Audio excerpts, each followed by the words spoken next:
Buenas noches, Buenas doctor. noches, doctor. ¿Me están escuchando? ¿Están viendo la pantalla? Sí, se escucha, doctor. Sí, doctor. Ya, el tema de hoy día es el cáncer de pulmón. El cáncer de pulmón, carcinoma broncogénico, son tumores malignos que se derivan de las células epiteliales y las células neuroendocrinas que existen a nivel del epitelio bronquiolar o alveolar. Hay ciertos factores de riesgo que aumentan la posibilidad de desarrollar cáncer de pulmón, como es el uso, el humo del tabaco, incluso el tabaquismo pasivo. Hay una mayor incidencia de cáncer de pulmón en los varones cuando usamos una dieta sin antioxidantes, la polución atmosférica, enfermedades respiratorias como el EPOC o la fibrosis pulmonar también van a inducir a la posibilidad de desarrollar cáncer. También hay una predisposición hereditaria por alteración de ciertos genes que en cierto grupo familiar va a inducir a la producción de cáncer. Y como ayer habíamos visto, la relación con factores ocupacionales, sobre todo la inhalación de asbesto, arsénico, níquel, los hidrocarburos. Entonces, la etiología, la relación causal más frecuente es el consumo del tabaco, que está en relación a la cantidad que consumen, y la exposición al asbesto. Sin embargo, hay una predisposición genética en ciertas familias a desarrollar cáncer pulmonar. Se ha demostrado que hay mutaciones de ciertos genes en ciertos grupos familiares, como este factor de crecimiento de epidermis o esta quinasa anaplástica del linfoma, o este otro gen oncogénico que predominan en ciertos grupos familiares y que inducen al desarrollo, predisponen al desarrollo del cáncer pulmonar.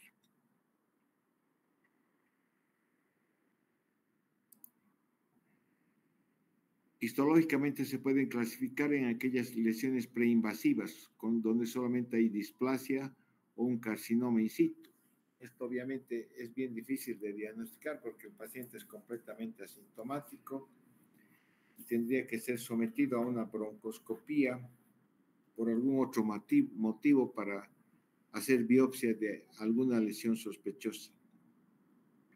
Habitualmente diagnosticamos el cáncer en su etapa invasiva y de acuerdo al tipo histológico se lo puede clasificar en carcinoma escamoso, en adenocarcinoma, carcinoma de células grandes y de células pequeñas.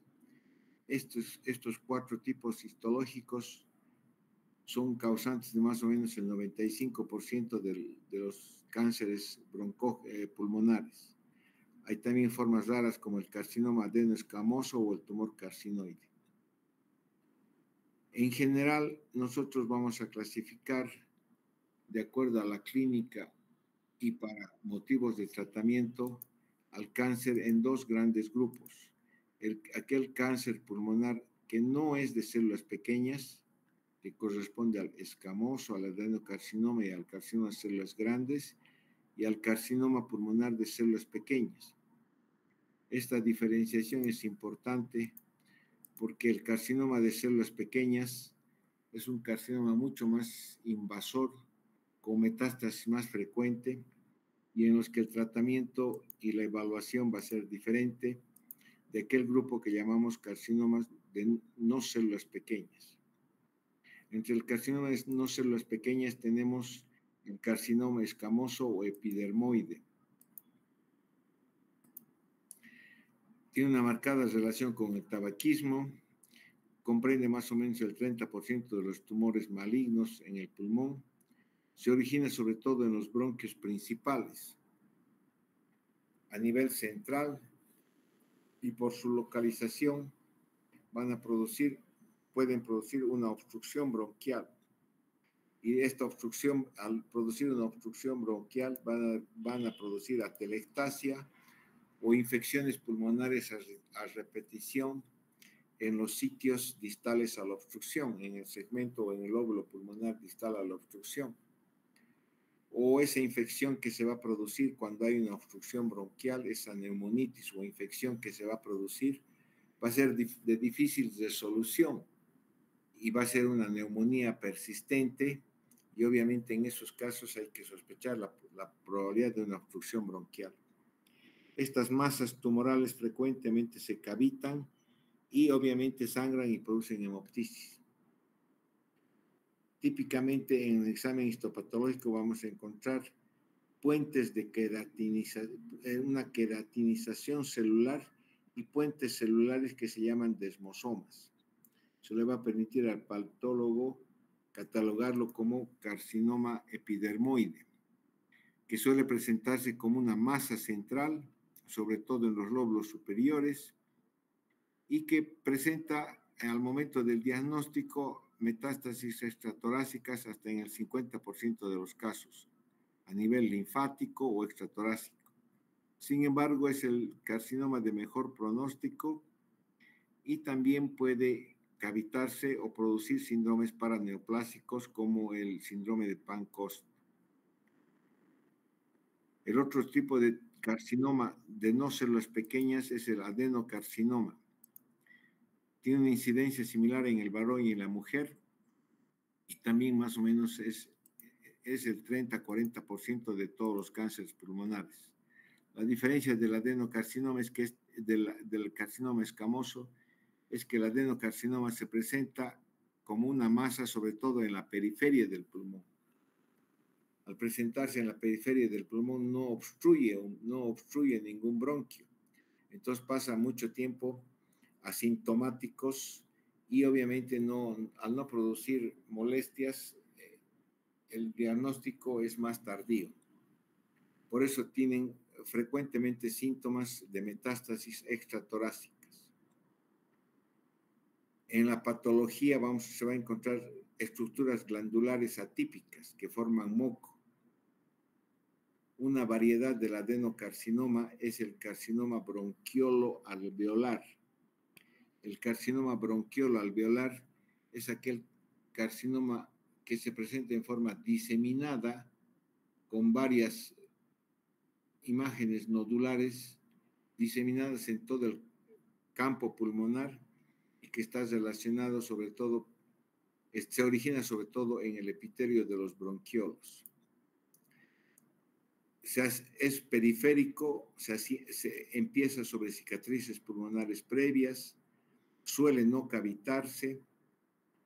Al estar periférico, presenta con mayor frecuencia la probabilidad de derrame pleural maligno y obviamente al estar periférico y al ser asintomático, en el momento del diagnóstico casi el 80% de los casos tienen metástasis, sobre todo por vía hematógena. El carcinoma de células grandes es menos frecuente, un 10%. Se lo considera una variante poco diferenciada, ya sea del adenocarcinoma o del carcinoma escamoso. Puede tener una localización central o periférica.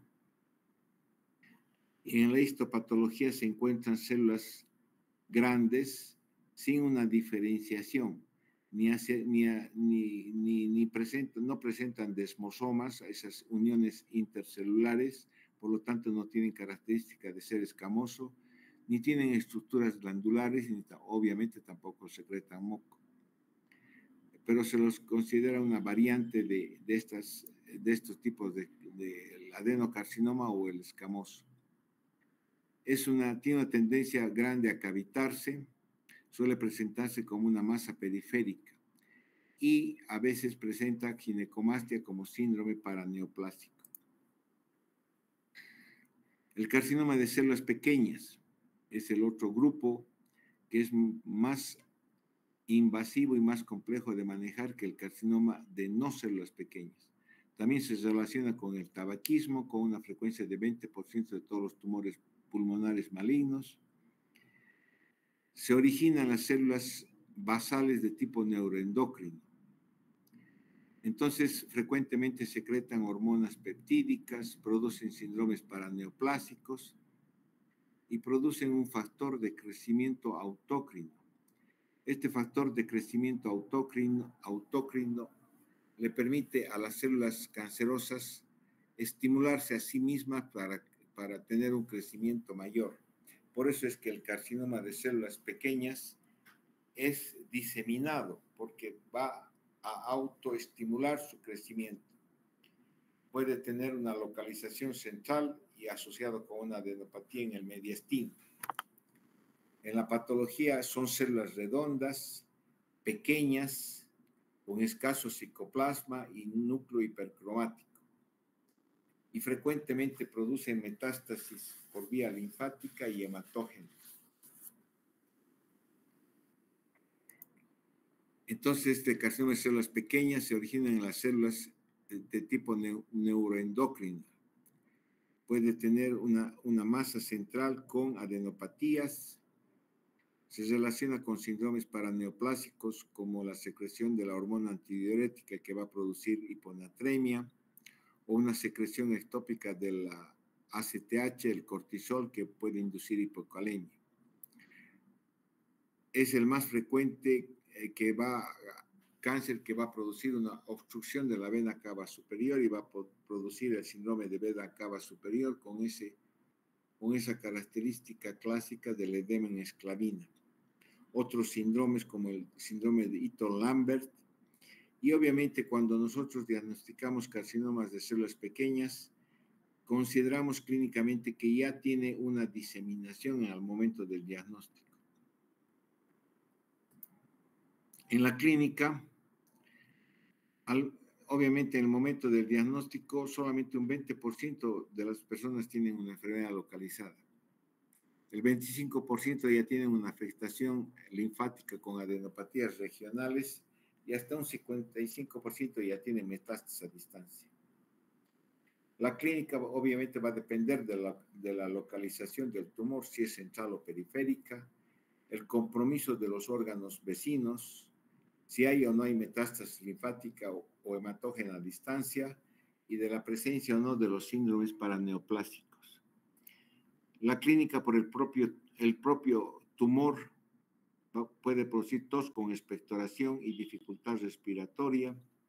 Hay síntomas generales como pérdida de peso, anorexia, dolor torácico, hemoptisis, sobre todo en los tumores de localización central, o unos episodios de infección, episodios de neumonía a repetición, producidos por esa obstrucción bronquial, esa atelectasia, neumonitis obstructiva con procesos neumónicos que no resuelven, pese a un tratamiento adecuado. Entonces, cuando el carcinoma es periférico, como el adenocarcinoma o el de células grandes, suele ser asintomático o como está en la periferia, irritar a la pleura y producir dolor pleurítico o asociarse a un derrame pleural maligno. El diagnóstico lo hacemos por el estudio del derrame pleural o una biopsia transbronquial, mientras que en los carcinomas de localización central, proximal, cerca a los bronquios principales, como el epidermoide o el de células pequeñas, al irritar las paredes bronquiales va a producir más frecuentemente más tos, va a producir hemoptisis, va a producir atelectasia debido a esa obstrucción del bronquio, episodios recidivantes de neumonía o que no resuelven con antibióticos. Obviamente estos carcinomas de localización central proximales son de más fácil acceso a la endoscopía porque se puede apreciar la masa tumoral en el lumen bronquial. Va a haber también una clínica por invasión de estructuras vecinas, como una disfonía por lesión del nervio laríngeo recurrente. O hemos visto cuando las lesiones son periféricas pueden asociarse con derrame pleural. La elevación del diafragma por compromiso del nervio frénico, el síndrome de Horner, síndrome de la vena cava superior con obstrucción de la vena cava superior. Pueden producir arritmias e insuficiencia cardíaca por infiltración miocárdica o producir una infiltración pericárdica y producir sangrado y tamponamiento, un hemopericardio o tamponamiento pericárdico. Todos esos por invasión de las estructuras vecinas intratorácicas.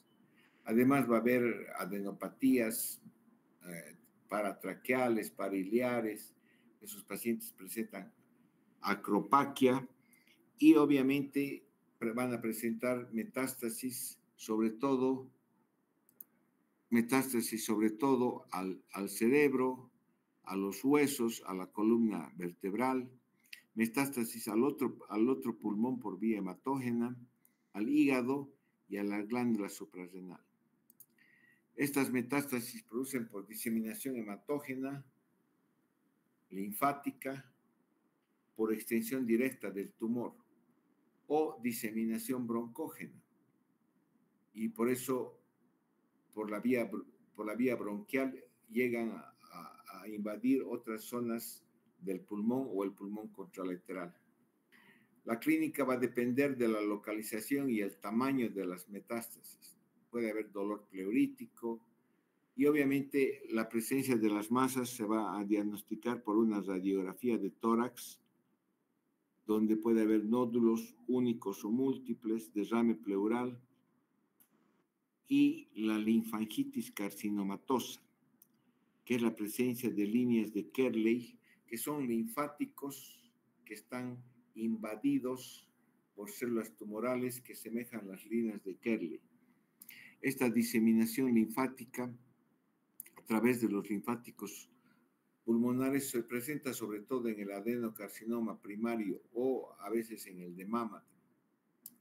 El patrón radiográfico es reticular nodular, con un engrosamiento septal y sobre todo a nivel de las bases pulmonares. Tienen asociado una adenopatía del mediastino o derrame pleural. Esto hace sospechar una diseminación, una linfangitis carcinomatosa y obviamente hay que avanzar en el diagnóstico con una tomografía de tórax o una broncoscopía.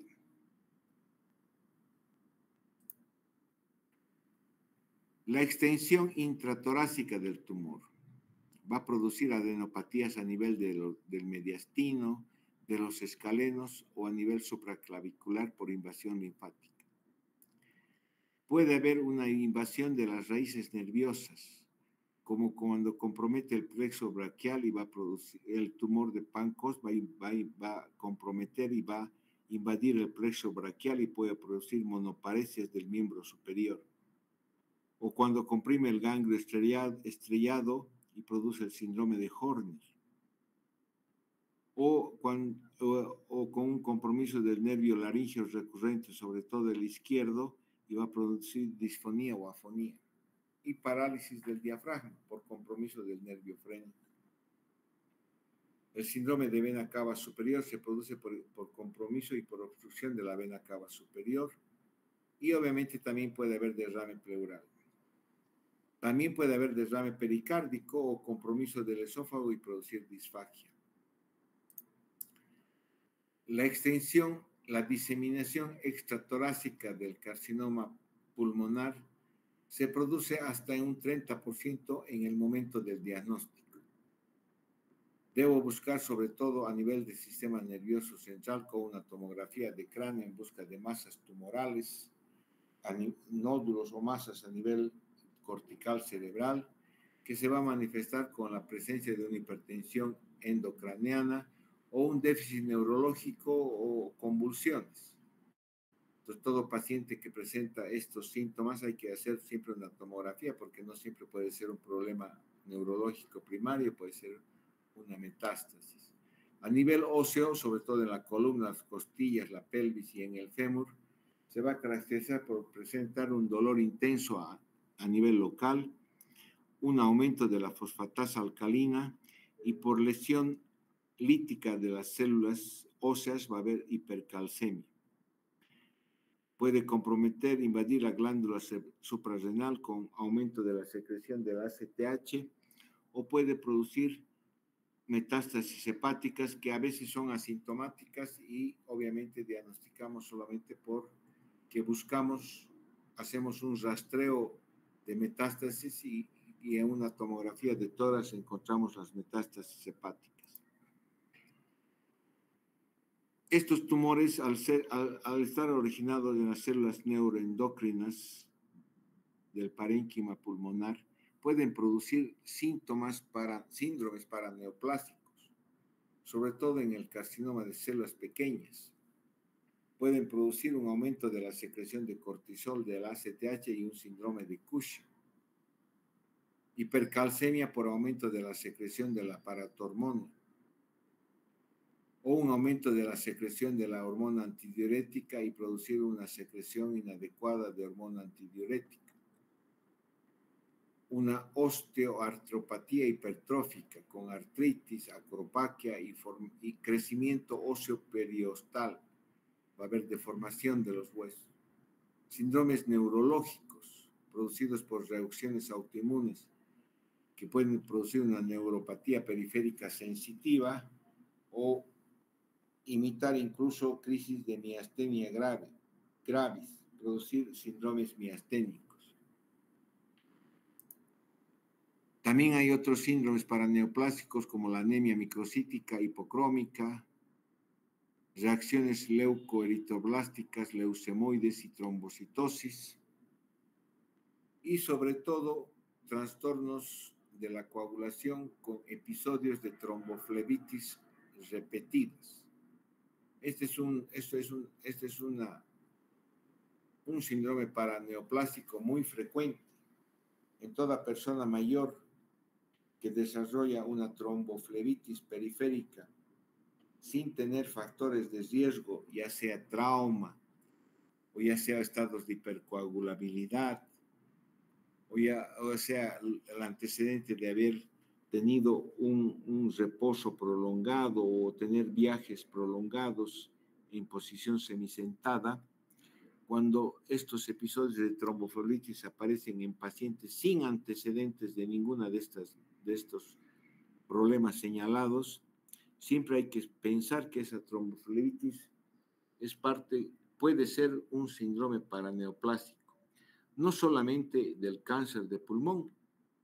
El cáncer de páncreas también se asocia frecuentemente a la presencia de tromboflebitis repetidas. La dermatomiositis también otro síndrome paraneoplásico. El diagnóstico lo hacemos obviamente por la sospecha, por la clínica y al realizar una radiografía de tórax o mejor una tomografía de tórax. Obviamente el 80% de estos se van a presentar en la vía aérea principal. Va a haber ensanchamiento del ilio por el tumor, ensanchamiento del ilio pulmonar por la presencia del tumor o por la presencia de adenopatías paratraqueales o ileares. Puede haber zonas de atelectasia por obstrucción bronquial. El tumor produce una obstrucción bronquial y da lugar a atelectasias en las partes distales del pulmón. Puede ser parcial o completa. Y estas atelectasias pueden infectarse y producir neumonías a repetición.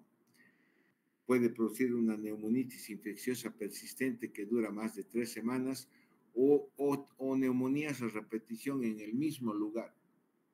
Cuando un paciente tiene una neumonía en el mismo lugar, 2 o 3 episodios de neumonía en el mismo lóbulo, hay que sospechar la posibilidad de una obstrucción bronquial por un proceso neoplásico o incluso un cuerpo extraño. Porque estas atelectasias que se producen por obstrucción bronquial frecuentemente no solamente quedan en atelectasia, o sea, un colapso de ese lóbulo, sino que terminan produciendo una neumonitis infecciosa, una neumonía. Una masa central y menos frecuentemente la periférica puede cavitarse y producir hemoptisis importantes masivas.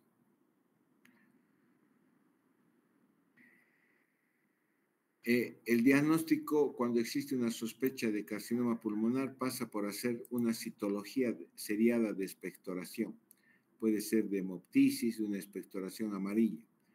Tiene una sensibilidad de hasta un 85% para diagnosticar la presencia de células anaplásticas, células malignas.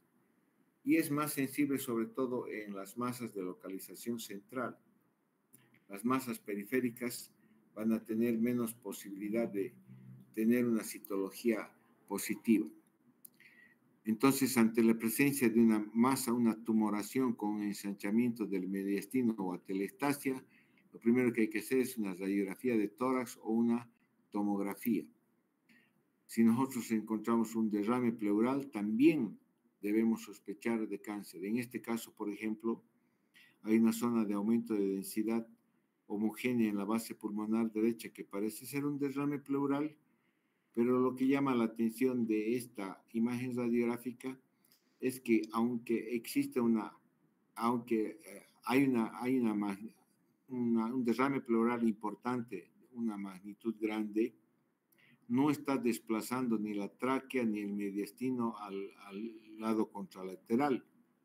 Entonces aquí existe la sospecha de que además del derrame pleural exista una masa o una obstrucción del bronquio que está impidiendo que este derrame desplace el mediastino hacia el otro lado.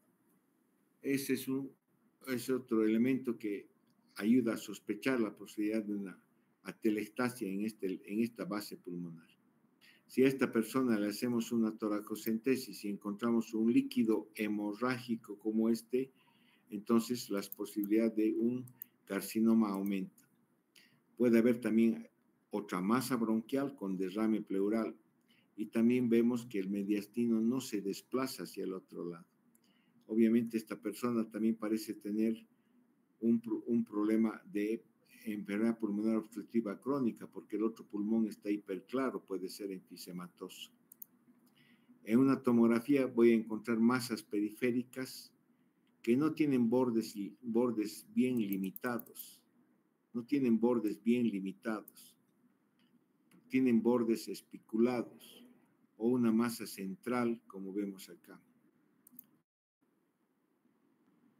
Y a veces tenemos masas más pequeñas que son de difícil encontrar en una radiografía de tórax, como en este caso, aquí hay una masa de unos 3 centímetros de bordes más o menos limitados, pequeña.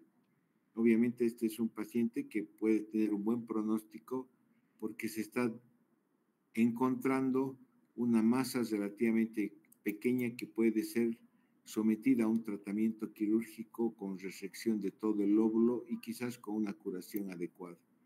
O una masa más periférica que también puede ser benigna. Pero en este caso, este paciente parece tener también una cardiopatía. Entonces, esta cardiopatía, esta cardiomegalia puede impedir hacer una resección adecuada de esta masa. Indudablemente, cuando hay problemas pulmonares, siempre hay que asociar y hay que evaluar si el corazón está o no está con una patología asociada. Porque no puedo resecar todo este lóbulo para tratar de sacar esta masa en este paciente que parece tener una cardiopatía, porque puede que no logre una curación adecuada o tenga una mortalidad operatoria mayor, no solamente por la resección de una lobectomía, sino porque tiene asociada una cardiopatía. O puedo tener yo una masa con elevación del diafragma. El diafragma izquierdo se ha elevado porque existe un compromiso del nervio frénico. O tener lo que se llama esto, que es una zona de atelectasia. Aquí, por ejemplo, vemos una línea recta y no estamos viendo el borde del corazón. Entonces, aquí hablamos de una atelectasia de todo el lóbulo inferior y medio derechos, con borramiento del borde cardíaco, quizás asociado a derrame pleural. una telestasia que hace sospechar la presencia de una masa obstructiva a este nivel, o una masa en la parte superior que obstruye el bronquio del lóbulo superior y produce una telestasia de todo el lóbulo superior. Es altamente sospechosa de una neoplasia. O en este caso, existe una masa que está obstruyendo todo el bronquio izquierdo y está produciendo atelectasia completa de todo el pulmón izquierdo, con hiperinsuflación pulmonar compensatoria del lado derecho, con quizás elevación del diafragma, con desvío, retracción de la tráquea y del mediastino hacia el lado izquierdo. Entonces aquí el diagnóstico acá es una zona de aumento de densidad homogénea, pero que hay una disminución del tamaño y retracción del mediastino y del corazón que hace sospechar la posibilidad de una presencia de una masa a nivel del bronquio izquierdo. Imágenes macronodulares diseminadas en ambos campos pulmonares que pueden corresponder a un carcinoma bronquiolo alveolar. Puede también corresponder quizás a una neumoconiosis importante, pero obviamente son imágenes más acinares, nodulares, un carcinoma bronquiolo alveolar. O como este hallazgo tomográfico de una masa muy periférica con bordes no bien definidos, que también ha sido encontrada casualmente y obviamente al ser periférica puede ser susceptible a una cirugía, a un tratamiento quirúrgico curativo. Masas que se van a cavitar. Aquí hay una masa en el lóbulo inferior derecho que tiene una zona aérea que se está cavitando, sospechosa de una imagen de tumor. O tenemos lo que podemos decir que aquí hay una masa pulmonar, hay ganglios y además hay un aumento del infiltrado reticular en todo el campo pulmonar derecho y parte del izquierdo. Esto es característico de una linfangitis carcinomatosa. Todas estas líneas que parecen líneas de Kerley, sobre todo en la periferia, son linfáticos que están invadidos por el tumor y que corresponden a una linfangitis carcinomatosa. En todo paciente que presenta síntomas sugerentes de cáncer, se debe hacer una radiografía de tórax. Nos puede dar un diagnóstico hasta un 70%. O una tomografía de tórax de alta resolución, que es lo mejor que se hace ahora, ¿no? Porque una radiografía de tórax normal no excluye un cáncer. Y si ese paciente tiene síntomas sugerentes de neoplasia, tiene que ser sometido a una tomografía de tórax. El diagnóstico etiológico vamos a encontrarlo haciendo una broncoscopía, que tiene una sensibilidad de hasta el 90%, sobre todo en las lesiones centrales. Lesiones centrales son aquellas lesiones que se ubican a nivel de los bronquios principales.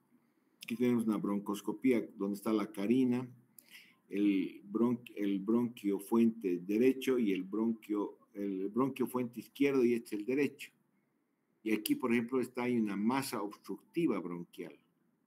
Aquí hay una masa que está obstruyendo completamente el lóbulo, el bronquio inferior, la rama del bronquio inferior, porque esto es hacia el lóbulo superior. Entonces, esta masa, en esta masa yo puedo hacer una biopsia bronquial directa, puedo hacer citología, puedo hacer cepillado, puedo hacer lavado bronquial para hacer un diagnóstico. Cuando yo no veo imágenes endobronquiales visibles a la broncoscopía y solamente entro por bronquios normales, pero tiene una masa periférica, entonces puedo hacer una biopsia transbronquial dirigida hacia la zona donde está la masa. O si la masa es muy periférica, incluso se puede hacer punciones pulmonar percutánea guiada por ecografía o por tomografía. Y obviamente cuando hay sospecha en sitios metastásicos, la biopsia también de esos sitios puede ayudar. En el laboratorio hay que pedir lo básico. Puedo encontrar anemia hipocrómica microcítica. Hay que pedir calcemia porque puede haber hipercalcemia. La fosfatasa alcalina puede estar elevada. Pruebas de función hepática que me indican compromiso hepático y marcadores tumorales que me van a indicar la posibilidad de un cáncer. Una vez diagnosticado el cáncer, yo debo valorar la fisiología de ese pulmón, la función y la reserva pulmonar y cardíaca, porque es en base a esto, a esta reserva funcional pulmonar y cardíaca, es que se van a tomar decisiones importantes de hacer o no hacer cirugía, porque tampoco se puede operar a cualquier pulmón y resecar uno o dos lóbulos o hacer una neumonectomía en la intención de resecar el tumor y dejar al paciente en un estado funcional con un pulmón residual anormal y con insuficiencia respiratoria. Debemos recordar que estos problemas neoplásicos se presentan en personas, sobre todo que fuman. Entonces puede que tenga un EPOC severo, y si yo le voy a resecar en la intención de tratar una masa tumoral, voy a resecar uno o dos lóbulos, es posible que la reserva pulmonar que quede en ese paciente sea tan baja que lo deje con una insuficiencia respiratoria muy severa. Para esto tengo que hacer una espirometría, tengo que hacer una gasometría para ver los valores de la gasometría y una ecocardiografía para poder valorar la función cardíaca y medir sobre todo la presión de la arteria pulmonar. Y preguntarme, ¿no? Hacer preguntas. El paciente tiene carcinoma no de células pequeñas o de células pequeñas. El tratamiento va a ser diferente. Si tiene de no células pequeñas, puede ser operado. Esta pregunta va a tener la respuesta en base a la evaluación usando la escala del TNM para ver en qué estadio está el paciente. Si es operable, el tumor es resecable con intento curativo o no. Es la única razón para operar un cáncer es tratar de curar al paciente, porque no voy a resecar un tumor profilácticamente y lo voy a dejar con el tumor con metástasis en otros lugares, porque su evolución va a ser igual mala. Solamente voy a pensar en resecar un tumor cuando veo que existe una alta probabilidad de que esa cirugía pueda llevar a la curación del paciente. Cuando el carcinoma no es de células pequeñas, hay que evaluar la invasión tumoral del mediastino. Si hay adenopatía, si hay ganglios a nivel traqueal, paratraqueal, ilial, o la presencia de metástasis a distancia. La evaluación tumoral del intratorácica se hace con una buena tomografía de tórax, que va a definir la lesión primaria que tiene el pulmón, y vamos a valorar el mediastino. Si está normal el mediastino, puede que me indique que no existe una invasión tumoral, y obviamente ese es un factor que puede indicar la posibilidad de hacer un tratamiento quirúrgico curativo. Pero si encuentro adenopatías de más de 1 centímetro, ya sea paratraqueales, iliares, hay que explorar ese mediastino para saber si esas adenopatías están o no están con metástasis. Porque si existen adenopatías iliares o paratraqueales o iliares y se ha demostrado que tienen metástasis, invasión tumoral, entonces no vale la pena ya proceder a hacer la resección quirúrgica de ese tumor, porque ya se ha producido invasión linfática hacia el mediastino y con certeza también se ha producido a distancia. Si hay adenopatías, para poder confirmar la invasión hay que hacer mediastinoscopía para confirmar si eso no es neoplásica, esa adenopatía, o hay que hacer una punción transbronquial si esas adenopatías están cerca a los bronquios. Si es un carcinoma de células pequeñas, esto es una conducta diferente de este carcinoma de células no pequeñas. Ah, no, aquí no estamos pasando, aquí está. Entonces hay que hacer punción transbronquial. En este carcinoma de células pequeñas también hay que valorar la extensión extratorácica, de acuerdo a los síntomas y de acuerdo a la condición en que está el paciente. Hay que hacer tomografía de abdomen, de hígado, de cerebro. Hay que valorar las glándulas suprarrenales, gamografía ósea o una tomografía ósea de la columna, de los huesos grandes, una toracocentesis con biopsia pleural si tiene derrame pleural.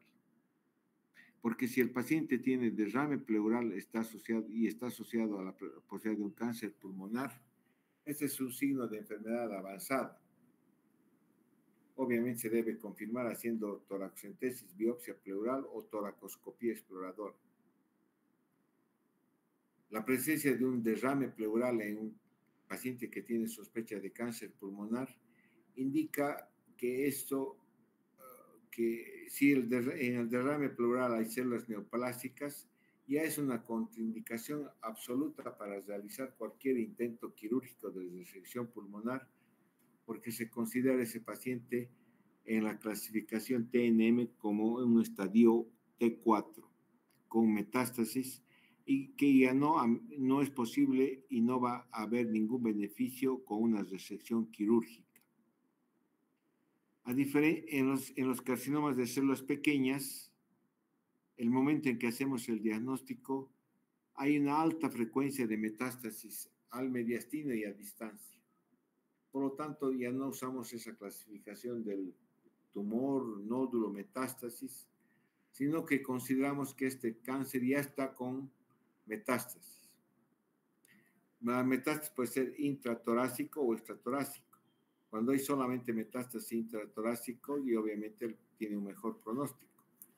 En estos pacientes hay que hacer una búsqueda general de las metástasis con tomografía torácica, cerebral, abdominal, gamografía ósea, para determinar la magnitud de la metástasis, ¿no?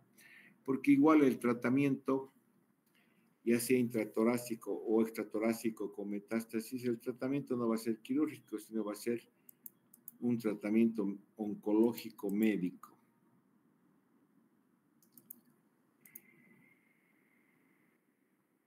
La cirugía es el procedimiento que ofrece la mejor oportunidad de curación en los pacientes que tienen cáncer de no células pequeñas. Cuando en los pacientes con cáncer resecables, pero que no son, que tienen condiciones médicas que los hacen inoperables porque tienen una cardiopatía asociada o porque tienen una enfermedad pulmonar avanzada, todavía estos pacientes pueden ser tratados con quimio, radio o inmunoterapia. La cirugía solamente debe intentarse en forma curativa en los estadios 1 y 2 de este tipo de cánceres de no células pequeñas. Hay que valorar la evaluación, hay que clasificar a esos cánceres con el sistema TNM y hay que hacer una evaluación funcional pulmonar y cardiológica. Cuando yo lo clasifico como estadio 1 y 2 y ese paciente no tiene enfermedad pulmonar severa o no tiene una enfermedad cardíaca, hay que proceder a la resección quirúrgica, pero incluso después de la resección hay que hacer quimioterapia, radioterapia cerebral profiláctica, manejo de los oncólogos. En un estadio 3 o estadio 4 del sistema TNM, estos pacientes ya no pueden someterse a una cirugía, porque se supone que ya tienen metástasis a distancia. Entonces, en estos pacientes hay que evaluar con el oncólogo una radioterapia, quimioterapia, inmunoterapia. Y en el carcinoma de células pequeñas, ni se piensa ya en la cirugía, porque el carcinoma de células pequeñas, el momento del diagnóstico, ya se supone que tiene metástasis a distancia. En estos solamente la quimioterapia, inmunoterapia o la radioterapia puede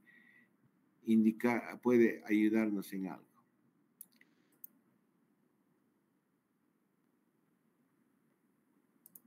Cuando yo considero que un paciente puede ser operable, o sea, está en estadio 1 o 2, debo valorar la función. Una de las funciones que debo valorar es la parte pulmonar.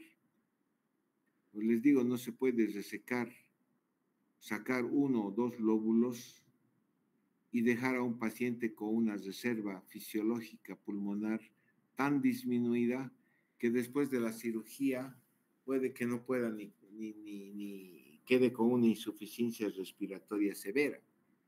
Entonces el paciente quizás se sane de su cáncer, pero va a terminar con una insuficiencia respiratoria severa que lo va a llevar igual a un desenlace fatal. Uno de los criterios de operabilidad es el volumen expiratorio forzado en un segundo. Cuando este volumen es de más de 2.000 ml o más del 80% del predictivo, el paciente puede ser operado. O sea, puedo sacar yo una porción de pulmón y todavía va a tener una reserva funcional respiratoria adecuada. Cuando el BEF1 es menos de 2.000 o menos del 80% del predictivo, tengo que hacer una evaluación con una gamografía de perfusión para predecir si yo reseco este lóbulo, cuánto va a quedar de BEF1. Si con la gamografía de perfusión considero que el BEF1 postoperatorio va a ser de más de 1.000 o más de 40% del predictivo, entonces puedo operar al paciente, porque con estos valores ese paciente todavía puede tener una vida adecuada. Pero cuando los valores son muy bajos, no puedo resecar pulmón porque lo voy a dejar con una insuficiencia respiratoria muy severa. Entonces, aquel paciente que tiene un BEF1 más de 2 litros, 80% del predictivo, es enteramente operable cuando está en estadio 1 o 2. Obviamente hay que ver también otros criterios. Si tiene enfermedades asociadas, sobre todo cardiopatías. Si la PCO2 es muy alta, el estudio de difusión del monóxido de carbono, o la capacidad vital es menor, o tienen hipertensión pulmonar severa. Entonces estos datos me van a indicar que este paciente, aunque esté en estadio 1 o 2, puede que no sea operable.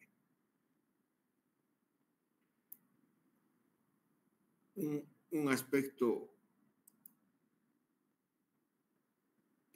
importante para analizar es el nódulo pulmonar solitario. Un nódulo pulmonar solitario se lo debe considerar potencialmente neoplásico. Se llama nódulo pulmonar solitario cuando su diámetro es menos de 3 centímetros, no es una masa. Puede tener bordes bien circunscritos y estar rodeado de parénquima pulmonar normal, pero se lo considera potencialmente maligno. Y hay que vigilar y hay que hacer ciertos estudios para descartar que no evolucione a ser un cáncer. ¿Cuándo digo que puede ser, o sea, cuándo yo puedo estar tranquilo con un nódulo pulmonar solitario y decir, este es benigno? Si la edad del paciente es menos de 35, si no es fumador. Y en el seguimiento radiológico, el tamaño inicial es menos de 1 centímetro o no tiene crecimiento en los 2 siguientes años. Yo puedo valorar una radiografía de tórax y si no ha crecido en 2 años consecutivos, ese nódulo se considera benigno. O si, por el contrario, aumenta muy rápido. Cuando aumenta muy rápido, en menos de un mes, dobla su tamaño, no va a ser un cáncer. Es muy probable que tenga una etiología infecciosa o inflamatoria. O cuando tiene lesiones satélites como adenopatías. Entonces, yo aquí, por ejemplo, puedo apreciar una imagen nodular en una radiografía. Y obviamente en esas imágenes lo mejor es hacer una tomografía, donde yo identifico la imagen nodular y obviamente si tiene calcificaciones en su interior, como esta imagen de calcio en su interior, esto obviamente es un nódulo benigno. Tiene bordes netos, bien definidos, con calcificación en su interior. O esta otra imagen que también tiene un borde neto, nítido y una calcificación en su interior. Obviamente esta masa es más grande y lo que hay que hacer es un seguimiento radiográfico, tomográfico para poder ver a los 6 meses si esta masa ha cambiado o no de tamaño. Sin embargo, si yo tengo un nódulo pulmonar,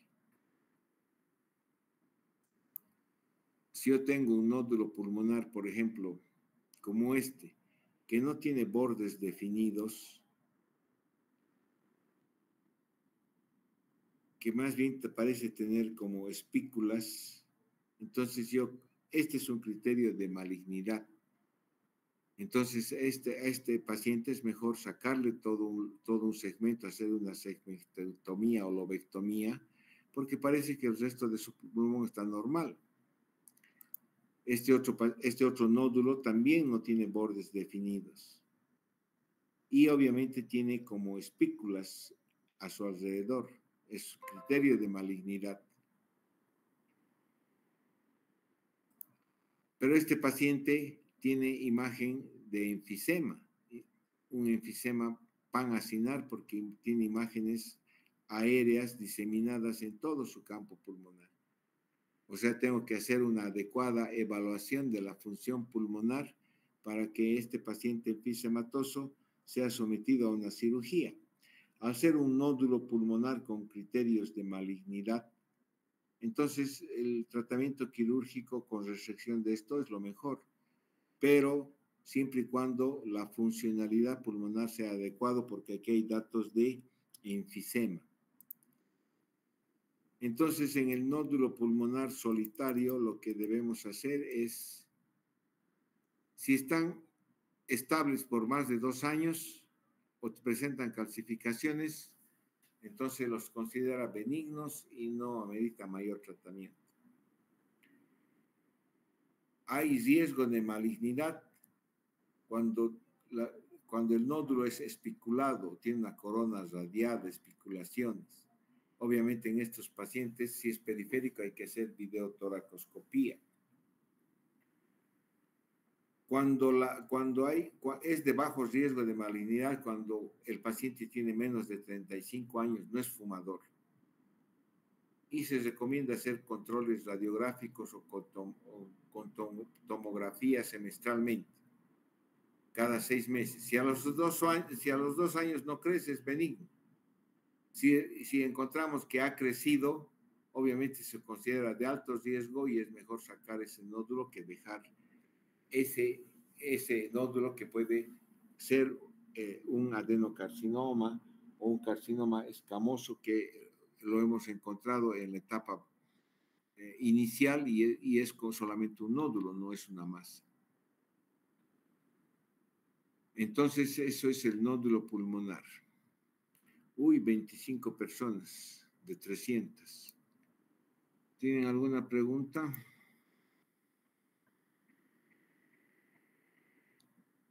No hay preguntas. Nos vemos el lunes, que va a ser el último día.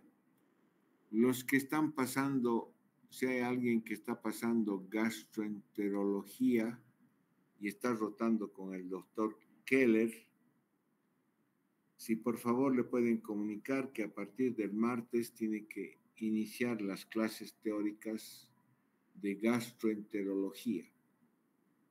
Eso ya he comunicado a la oficina de la facultad, pero sería bueno que si hay alguien que está en el grupo del doctor Keller, pueda comunicarle a él que a partir del martes tiene que hacer las clases teóricas. ¿Tienen alguna otra pregunta? Ninguna. Nos vemos al lunes. Está bien, doctor. Buenas noches. Hasta luego. Gracias, doctor.